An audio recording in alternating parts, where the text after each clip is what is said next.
let's say I wanted to highlight all of the entries for today's date.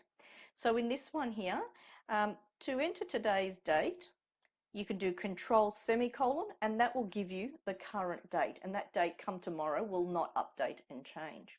So now that I've got several entries with today, I want to highlight only where that is equal to today's date.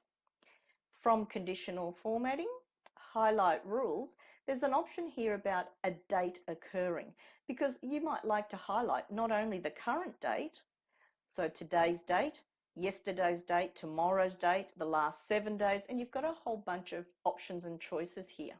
So I'm going to ask it to highlight anything that is today, leave it with the default color, and it's highlighted anything that meets that criteria. Remember to subscribe and have a look at the links that I've left you below so that you can follow along with me with these exercises.